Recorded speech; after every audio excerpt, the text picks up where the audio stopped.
ಕುಡ್ಲಡಿ ಸುದ್ದಿಗೋಷ್ಠಿ ನಡಪಾಯಿನ ಮಾಜಿ ಸಚಿವರು ಶ್ರೀ ವಿ ರಮನಾಥ್ ರೈ ರಾಜ್ಯ ಸರ್ಕಾರ ಹೊಸ ಪೊಯ್ಯೆ ನೀತಿದ ಮೂಲಕ ಪೊಯ್ಯೆಗಾರಿಕೆಯನ್ನು ಕರ್ನಾಟಕ ರಾಜ್ಯ ಗಣಿ ನಿಗಮಗ ಕೊರಿಯರೆ ದುಂಬಾದುಪ್ಪುನವು ಅಕ್ರಮ ಮರಳುಗಾರಿಕೆಗೂ ಪ್ರಚೋದನೆ ಕೊರ್ಲಕ ಆಪಡು ಬೊಕ್ಕ ಇಂದಿರ್ದ ಸಾಂಪ್ರದಾಯಿಕ ಮರಳುಗಾರಿಕೆಗೂ ತೊಂದರೆ ಆಯರು ಉಂಡು ಪಂಡು ತೆರಿಪಾಯರು ಕಾಂಗ್ರೆಸ್ ಸರ್ಕಾರ ಆಡಳಿತಡಿತನ ಪೊರ್ತೊಡು ಮರಳು ತೆರವು ಯೋಜನೆ ದಡಿಟ್ಟು ಕೇಂದ್ರದ ಪರಿಸರ ಇಲಾಖೆದ ಅನುಮತಿ ಪಡೆದು ಸಿಆರ್ಝೆಡ್ ದಡಿಟ್ಟು ಪೊಯ್ಯದೆಪ್ಪನ ಅವಕಾಶ ಕಲ್ಪಿಸಾದಿತ್ತು ಪಂಡದು ಶ್ರೀ ವಿ ರಮನಾಥ್ ರೈಕ್ಲು ತೆರಿಪಾಯರು ಮರಳುಗಾರಿಕೆ ಇಲ್ಲ ಅಧಿಕೃತ ಅಂದ್ರೆ ಪರವಾನಗಿ ಪಡ್ಕೊಂಡು ಮರಳುಗಾರಿಕೆ ಇಲ್ಲ 9 ತಿಂಗಳಿಂದ. ಆದರೆ ಮರಳಿನ ಸಮಸ್ಯೆ ಕೂಡ ಇಲ್ಲ. ಸಮಸ್ಯೆ ಯಾಕೆ ಇಲ್ಲ ಅಂತ ಹೇಳಿದ್ರೆ ಅಕ್ರಮ ಮರಳುಗಾರಿಕೆ ಯಥಾವತ್ತಾಗಿ ನಡೀತಾ ಇರೋ ಕಾರಣದಿಂದಾಗಿ ಅಧಿಕೃತವಾಗಿ ಮರಳುಗಾರಿಕೆ ನಾನ್ ಸಿಆರ್ಝೆಡ್ ಅಲ್ಲಿ ಕೆಲವು ಬ್ಲಾಕ್ಗಳನ್ನು ಹೊಸದಾಗಿ ಪ್ರಾರಂಭವಾದಂತ ಬ್ಲಾಕ್ಗಳು ಮರಳುಗಾರಿಕೆ ಮಾಡ್ತಾ ಇದೆ. ಆದರೆ ಸಿಆರ್ಝೆಡ್ ಕೋಸ್ಟಲ್ ರೆಗ್ಯುಲೇಟರಿ ಝೋನ್ನ ಅಡಿಯಲ್ಲಿ ಮರಳುಗಾರಿಕೆದ ಈ ಪರ್ಮಿಟ್ ಆಗಲಿಲ್ಲ. ಈ ಮರಳುಗಾರಿಕೆಯ ವಿಚಾರವಾಗಿ ನಮ್ಮ ಸರ್ಕಾರ ಇದ್ದಾಗ ಒಂದು ಉತ್ತಮ ಮರಳು ನೀತಿಯನ್ನು ಮಾಡಲಿಕ್ಕೆ ಸಾಕಷ್ಟು ಪ್ರಯತ್ನ ಮಾಡಿದ್ದೇವೆ ನಾವು. ಆದರೂ ಕೂಡ ಅಪಪ್ರಚಾರಗಳನ್ನ ಆಗಿನ ಬಿಜೆಪಿ ಸರ್ಕಾರ ಮಾಡ್ತಾ ಬರ್ತಾ ಇತ್ತು. ಬಿಜೆಪಿ ಸರ್ಕಾರ ಹಿಂದೆ ಅಧಿಕಾರದಲ್ಲಿದ್ದಾಗ ಇವತ್ತು ಸಿಆರ್ಝೆಡ್ ಅಂತೆ ಕೋಸ್ಟಲ್ ರೆಗ್ಯುಲೇಟರಿ ಝೋನ್ ನಲ್ಲಿ ಮರಳು ತೆಗೆಯುವಂತ ಅವಕಾಶ ಇರಲಿಲ್ಲ. ಕೇರಳದಲ್ಲಿ ಈಗಲೂ ಮರಳುಗಾರಿಕೆ ತೆಗಿಲಿಕ್ಕೆ ಅವಕಾಶ ಇಲ್ಲ. ಆವಾಗ ನಮ್ಮ ಜಿಲ್ಲೆ ಒಬ್ಬರಿಗೆ ಡಿಫೆನ್ಸಿನ ಬಿಲ್ಡಿಂಗ್ ಮಾಡಲಿಕ್ಕೆ ಕಾಸರಗೋಡಿಗೆ ಮರಳು ಕಳುಹಿಸಬೇಕು ಅಂತೇಳಿ ಒಂದು ಪರ್ಮಿಟ್ ಮಾತ್ರ ಇತ್ತು, ಒಂದು ಪರ್ಮಿಟ್ ಒಬ್ಬರಿಗೆ.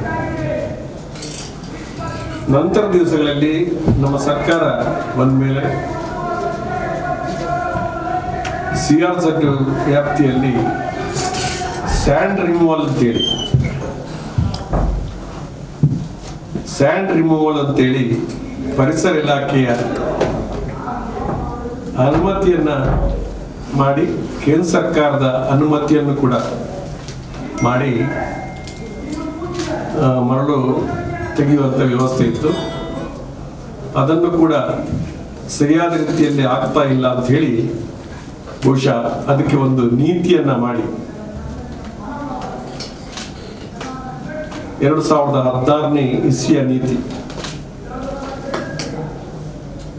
ಆ ನೀತಿಯ ಪ್ರಕಾರ ಸಂಪ್ರದಾಯ ಮರಳುಗಾರಿಕೆ ಮಾಡುವವರ ಸೀನಿಯಾರಿಟಿ ಪ್ರಕಾರ 2011 ಇಸ್ವಿಯಿಂದ ಪೂರ್ವದಲ್ಲಿ ಯಾರು ಮರಳುಗಾರಿಕೆ ಪರವಾನಗಿ ಪಡ್ಕೊಂಡು ಮಾಡ್ತಾರೆ ಅವರನ್ನ ಪಟ್ಟಿ ಮಾಡಿ ಸೀನಿಯರ್ ಅನ್ನ ಆಧಾರದಲ್ಲಿ ಇಟ್ಟುಕೊಂಡು 105 ಜನಕ್ಕೆ ಪರ್ಮಿಟ್ ಅನ್ನ ಜಗದೀಶ್ ಡಿಸಿ ಅವರಿಂದ ಕೊಡಲ್ಪಟ್ಟಿತ್ತು. ಇದು ಸರ್ಕಾರದ ಉದ್ದೇಶ ಬಂಡವಾಳಶಾಹಿಗಳಿಗೆ, ಶ್ರೀಮಂತರಿಗೆ ಇದನ್ನ ಕೊಡುವಂತ ಒಂದು ಹುನ್ನಾರ ಇದರಲ್ಲಿದೆ. ಈಗ ಇರ್ತಕ್ಕಂಥ ವ್ಯವಸ್ಥೆ ಸರಿಯಾಗಿದೆ.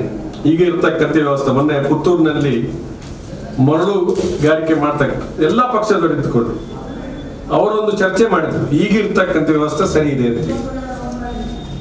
ಏನೇ ಇರ್ಬೋದು, ನಮ್ಮ ಸರ್ಕಾರ ಇದ್ದಾಗ ಏನಾದ್ರು ಟೀಕೆ ಮಾಡಿದ್ರು ಕೂಡ ಈಗ ಅದು ಸರಿ ಅಂತ ಹೇಳ್ತಕ್ಕಂಥ ಒಂದು ವಾದ ಅವರು ಒಪ್ಪಿಕೊಳ್ತಾರೆ.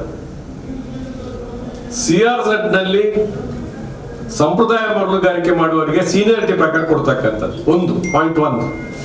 ಪಾಯಿಂಟ್ 2, ನಾನ್ ಸಿಆರ್ಝೆಡ್ ಅಲ್ಲಿ ತಾಲೂಕಿನ ಮರಳುಗಾರಿಕೆ ಮಾಡುವವರಿಗೆ ಟೆಂಡರ್ ಕಮ್ ಆಪ್ಷನ್.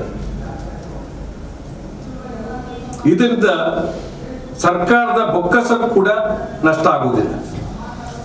ಇವತ್ತು ನಾವು ಈ ಕಾರ್ಯಕ್ರಮವನ್ನು ಮಾಡಿದ ನಂತರ 2013-14 ಸಾಲಿನಲ್ಲಿ 3,13,00,000 ರೂಪಾಯಿ ರಾಯಲ್ಟಿ ಸಂಗ್ರಹ ಆಯಿತು.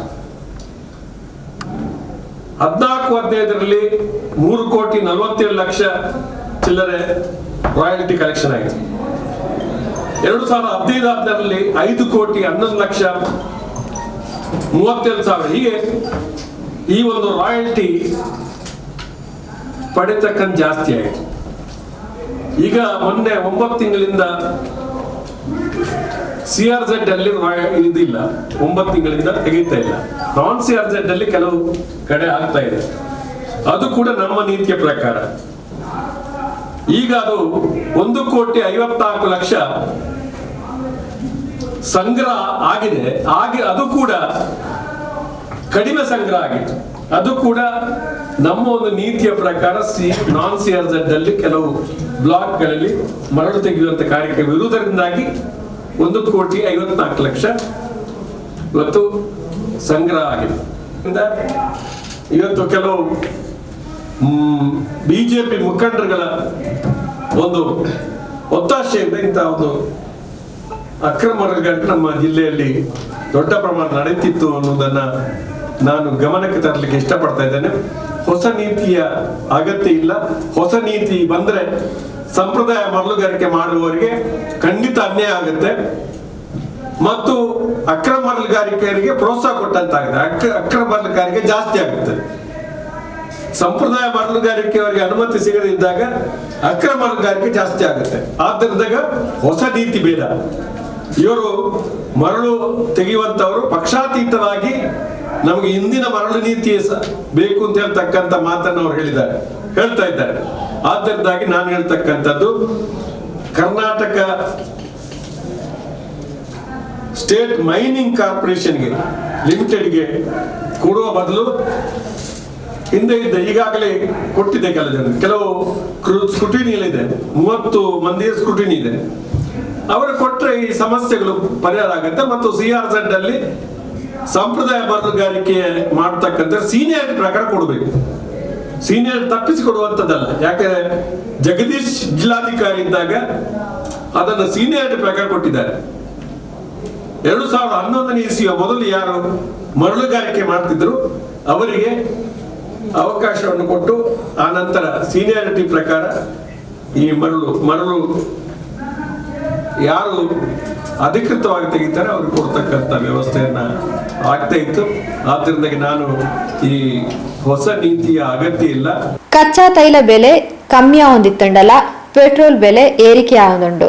ಉದ್ವೆ ಪೊರ್ತು ಅಡುಗೆ ಅನಿಲ ಸಬ್ಸಿಡಿಲ್ನ ರದ್ದು ಮಲ್ತದನ್ನ ಪನ್ಪಿನ ಮಾಹಿತಿ ಇತ್ತದು. ಈ ಬಗೆಟ್ ಕೇಂದ್ರ ಸರ್ಕಾರ ಸ್ಪಷ್ಟನೆ ಕೊರಡು ಪಂಡದು ಜಿಲ್ಲಾ ಕಾಂಗ್ರೆಸ್ ಅಧ್ಯಕ್ಷರು ಶ್ರೀ ಹರೀಶ್ ಕುಮಾರ್ ಒತ್ತಾಯಿಸಾಯರು. ಜಾಸ್ತಿ ಆಗಿದೆ ಮತ್ತು 3 ತಿಂಗಳಿಂದ ಗ್ಯಾಸ್ನ ಸಬ್ಸಿಡಿ ಜನರಿಗೆ ಸಿಗಲಿಲ್ಲ. ಸಬ್ಸಿಡಿ ರದ್ದಾಗಿದೆ ಅನ್ನುವಂಥ ಒಂದು ಮಾಹಿತಿ ಬರ್ತಾ ಇದೆ. ಕೇಂದ್ರ ಸರ್ಕಾರಕ್ಕೆ ತಮ್ಮ ಮೂಲಕ ನಾನು ಕೇಳಲಿಕ್ಕೆ ಇಚ್ಛೆ ಪಡ್ತೇನೆ. ಯಾಕೆ ಇವತ್ತು ಪೆಟ್ರೋಲ್ ದರ ಮತ್ತಷ್ಟು ಏರ್ತಾ ಇದೆ, ಕಚ್ಚಾ ತೈಲ ಬೆಲೆ ಇಳಿತಾ ಇರುವಾಗ ಮತ್ತು ಗ್ಯಾಸ್ ಸಬ್ಸಿಡಿ ಬಡವರಿಗೆ ಸಿಗುವಂತ ಗ್ಯಾಸ್ ಸಬ್ಸಿಡಿಯನ್ನ ಯಾಕೆ ರದ್ದುಪಡಿಸಲಾಗಿದೆ ಅನ್ನೋದಕ್ಕೆ ಸ್ಪಷ್ಟೀಕರಣವನ್ನ ಬಯಸ್ತಾ ಇದ್ದೇನೆ. ಮಾಜಿ ಮೇಯರ್ ಶ್ರೀ ಹರಿನಾಥ್, ಶಶಿಧರ್ ಹೆಗ್ಡೆ, ಕವಿತಾ ಸನಿಲ್, ಮುಖಂಡರು ನವೀನ್ ಡಿಸೋಜಾ, ಪೃಥ್ವಿರಾಜ್, ಸದಾಶಿವ ಉಳ್ಳಾಲ್, ಶುಭೋದಯ ಆಳ್ವ, ನೀರಜ್ ಪಾಲ್ ಸುದ್ದಿಗೋಷ್ಠಿ ಒಳಗೆ ಇದ್ದರು.